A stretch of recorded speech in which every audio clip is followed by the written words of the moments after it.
to week 2 of my journey. So this week was super busy. I worked so much, my 9 to 5. I normally work a hybrid schedule where I'll work half the week at home, half the week in the office. Man, this week I was in the office most of the week and working some pretty long hours. So I was a bit tired getting home from work this week, but I still wanted to make sure that I worked on my business, of course. I got a rejection email from the business registration entity. And I really didn't understand why my registration was rejected. So I had to look into that a lot. And then when I went to go apply for the EIN, they're like, oh, error message, you need to call the number. Of course I'm expecting roadblocks throughout this process, but I was not expecting them this early on.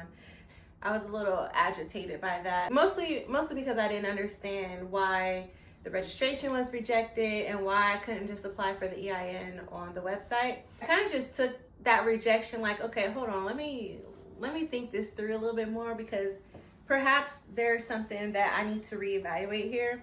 I went back through to say, okay, do I really want a sole proprietorship versus an LLC? Sole proprietorship does mean that you're personally liable, but it's a good option where lawsuits are unlikely, versus the LLC. It separates your personal assets from the business, any business liability. So if a customer were to sue the business with an LLC, they couldn't come after my personal assets. But I'm like, this is a fashion brand. This is, you know what I'm saying? Like, who gonna sue me, boo?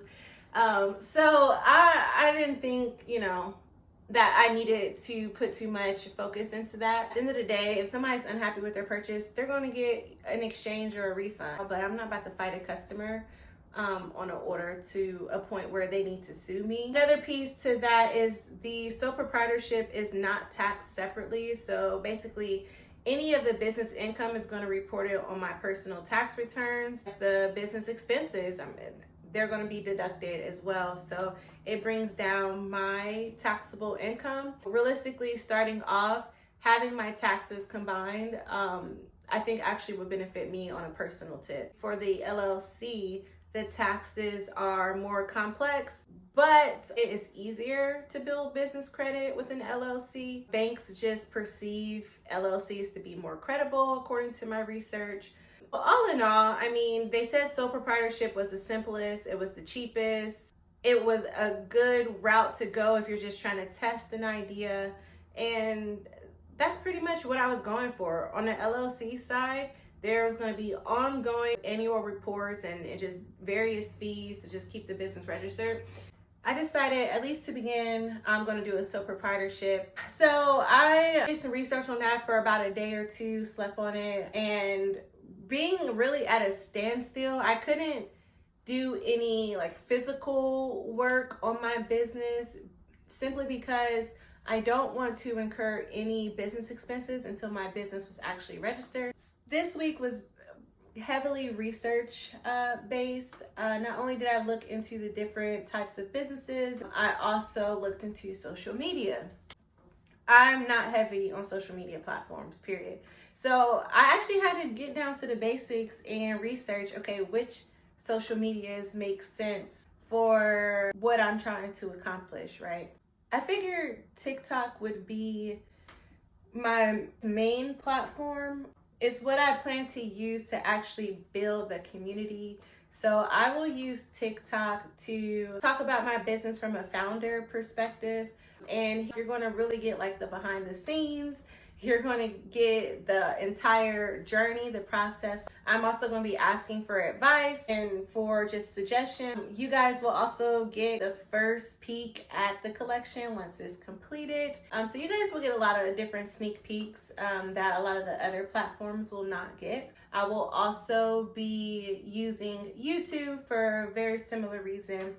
My TikTok videos are going to also be posted on YouTube, and that's just really to save me some time. I'll be using those platforms to just get some brand awareness out there.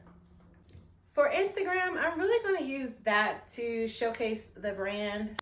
I don't expect to start posting on Instagram until about a month or a month and a half prior to my first collection drop.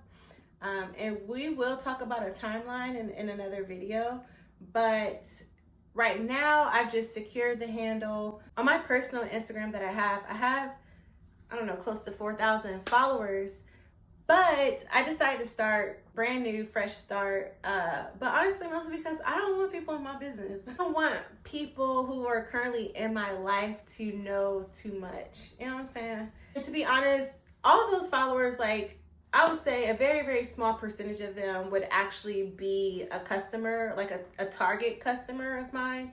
So really, I'm good starting fresh. And then the final social media platform that I literally have not ever heard of until I started this research is Whatnot. Are y'all on there? Apparently, it's a platform to do like live shopping. According to my research, that is the future of e-commerce. So those are all the platforms: TikTok, YouTube, Instagram, and Whatnot. I'm going to primarily focus on TikTok, growing a community. YouTube is just kind of goes along with it. Instagram, I'm not going to post for a while. I'm going to wait until I get a little bit further along with the collection. But I will be using that for like photos and whatever else my research says. And then Whatnot will be like probably right before launch to do some live shopping.